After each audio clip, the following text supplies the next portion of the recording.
Hello there everyone and welcome back. It's time to round off our roster of the brand new factions that are being introduced to Battlefleet Gothic Armada with the Tau Merchant Fleet. And the first question I had to ask myself when I was getting prepared for doing a video on the Merchant Fleet is, how on earth do they differentiate themselves from the Tau Protector Fleet, which is the Tau fleet we got in Battlefleet Gothic Armada 1. For when you look at the stats of these ships they are slower than even the Imperial Navy, they don't have adaptive deflector, and their railguns is a lot more limited, mainly because it's all broadside based, with a handful of the ships also being able to shoot off the prow, which makes them a little bit awkward for direct firefights since their firepower is kind of scattered all over the place to an extent, whereas the Protector fleet is able to focus it a lot easier while coupled with the adaptive deflector, which is the proper term for Armada 2 at least,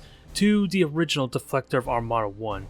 They decided to just call it adaptive deflector even though the enhanced armor on the prow doesn't really affect the shields anymore. And the main conclusion I have come to playtesting with this fleet is the fact that the Merchant Fleet is supposed to actually avoid a direct confrontation at the very beginning of the match.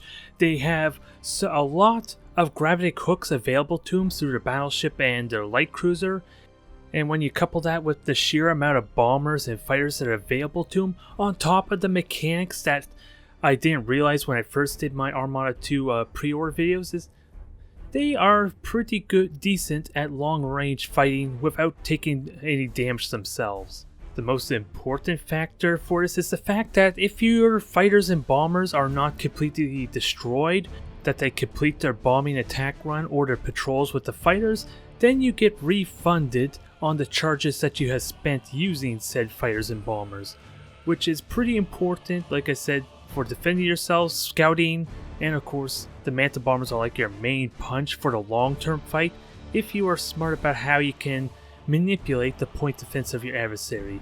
And with the sheer amount of frigates that you have potentially available to you, you will want to use them as really effective spotters should it become too risky to use the fighters for said role.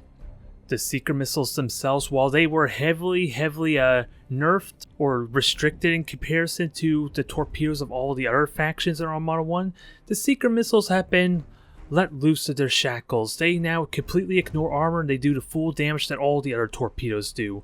And when you couple it with the fact that the Seeker missiles have tracking potential, almost immediate tracking when they're launched from the cruisers, makes them potentially the most devastating of all the torpedoes available to you. However, the Seeker missiles are really easy to destroy if you fire them off by themselves, which comes down to what your fighters and your other assets are meant for. The fighters are incredibly durable, although the specific traits that the Manta Bombers and the Barracudas have, as opposed to the other factions, is completely unknown. The Manta Bombers, without a doubt, are unique in that they have their payload on at least in Armada 1, on a single bomber, and they're supposed to be more durable as per the rules of the tabletop game itself. And when you consider the energy shields that the Tau used to have for Armada 1, they are by far the most durable, at least the most consistently durable of all the fighters and bombers available to you. And it's easily made apparent if you had suffered the wrath of a damn custodian every now and then. The main idea though with your Tau attack runs is of course using your fighters to kind of draw a lot of the point defense, especially if you are able to separate the fleet at all, or if the adversary has a large number of fighters themselves. You're going to need to be a little more cautious for once you run out of fighters or run out of means to kind of distract the point defense. If your fighters haven't been effective up to that point in just straight up destroying the point defense, which is a new mechanic that's been introduced in Armada 2, then you're going to need to just brute force it. You're kind of forced rather to brute force it with your bombers and Seeker missiles, which can leave you running out of steam incredibly quickly. For the Manta Bombers are still a lot quicker, a lot easier to destroy as opposed to the Barracudas, and the Seeker missiles, especially if your opponent ever does a brace for impact stance order, which doubles the effectiveness of all point defense. So you're going to have to be very mindful, and you're going to be basically doing a lot of micromanagement. It's what it seems like. It's definitely one of the more complex type of strategies and mechanics that will have to be utilized as opposed to the other factions we discussed already. Although, there is a lot of fun factor to be had, basically just playing a kind of a very vague sense of a true RTS where you're managing lots of little fragile type of ships. It's just a shame that the Barracudas and the Bombers are kind of limited in their control. Once you set them off, they're kind of doing their own thing. The Tau Merchant Fleet would benefit heavily, well, really all carrier type fleets would benefit heavily if you were able to control these fleets a lot more individually as they were out and doing their objectives, or as you had them sent out to do the patrols and harass the enemy. At least then you can recall them as they start to get crippled down, as opposed to hope that 1 to 9 seconds of your fighters are elapsed, that they're still alive, or at least still have enough health to safely return to your carriers. And I talk about the fighters, bombers, and seeker missiles a lot because outside the light cruisers, every other ship, aside for of course the classic Crude War Spear and the Demiurge, have access to the seeker missiles or bombers in a variety of sort of different loadouts. And once you whittle down your prey, whittle down your opponent a little bit, either by straight up destroying a handful of their ships before running out of seeker missiles, or just soften them up tremendously, then you have the means to kind of go in there with your railguns and ion cannons. Since the merchant fleet still has the same kind of health as the Imperial Navy do, they're just, as I said already at the start of this episode, they are more slower. Even the light cruisers as slow as an Emperor battleship for the Imperial Navy, so they're not really going to be evading ships very well. The only thing they have going for them is the classic, at least racial trait of the Tau faction in general, where they have really high turn speed as opposed to their mobility in general. Although with the majority of your fleet missing out on adaptive deflector aside for their main cruiser, which is the Hero class cruiser, at least that's the name I'm going to phrase it as. They had little titles kind of similar to the Protector, Emissary, and the Custodian of the Tau Protector fleet. These ships all have their little call signs as well, but it isn't visible when you look at the fleet roster for whatever reason. So I'm just going to simplify things by going by their actual terms there. And while the Hero class cruiser has, like I already said, has the adaptive deflector, it's still got all its weaponry based on the broadside, except for a couple of weapons on the prow. And even then, their turrets are kind of like the same kind of turrets as the Protector fleet, where it only shoots 180 degrees and not the true 270 degrees. So even then, you're restricting a lot of your firepower if you go with the broadside approach. So, like I said, it's really tricky to utilize their firepower in full, and you'll find yourself killing things really slowly if you aren't getting full value out of your bombers or your seeker missiles. It's even more interesting. I talked about how the merchant fleet want to avoid a fight, and the reason I came down to this conclusion simply because of how the Explorer works with its seeker missiles. There's one variant that allows you to fire 8 seeker missiles, but instead of firing off the prow like all what you would expect normally due to all the other factions, the Explorer actually shoots it from the side, 4 seeker missiles on each side, and this opens up a lot of complexity to making sure you don't hit yourself. It allows you to do retreating maneuvers with your seeker missiles on top of your bombers while doing a lot of damage potential if your opponent is not able to dodge these torpedoes or these missiles in general.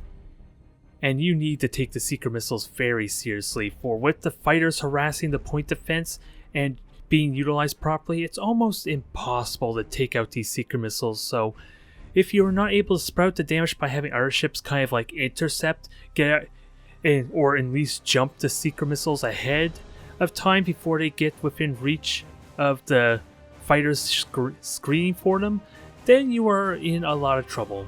Especially if they're focusing on something bigger like a battleship, that thing's going to be taking a pounding with the 90 damage I already emphasized. It is definitely an interesting feel with my time playing with them, but it remains to be seen again how it's going to differ from the Protector fleet, since the Protector fleet also has access to a lot of fighter bays, almost equivalent number if not more so. The main difference of course is the merchant fleet is a lot more cheaper, and you'll be complemented with a lot more frigates due to the gravity hooks, although the roster does not emphasize the actual number of gravity hooks you get for bringing in the Orca frigates. It only shows you have a single hook on each of the ships that are equipped with them, which doesn't really help a whole lot, so I'll just make it simple for you. The explorers, the battleships, have access to 3 hooks, while the merchant class light cruisers have access to 2 of them. And the merchant class cruisers are, like I said, hinted at plenty of times already, are like the slowest ships in the game, and they don't have a whole lot of firepower. Again, they have comparable firepower, but with the lack of bombers, they're strictly kind of more of a support ship for your bigger capital ships.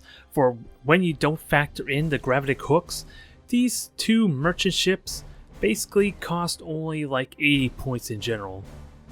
While the other variant of the merchant cruiser just basically is like a light gunboat of some kind, or gun turret I suppose is more accurate.